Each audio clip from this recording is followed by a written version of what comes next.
How to install Softex bath mat. To get started, clean the bathtub surface with a residue-free household cleaner. Then fill the tub with about 1/4 inch of water. Place the mat into the tub with the suction cups facing down. Next, press down firmly onto each suction cup with your hands to secure the mat in place.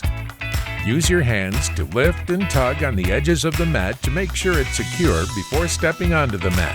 If the bath mat slides while lifting or tugging, press down on the suction cups again before retesting.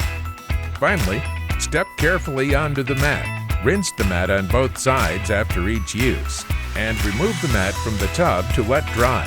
Make sure to clean the mat and tub regularly to aid against buildup of slippery residue. And as always, check the suction secureness of the bath mat before each use.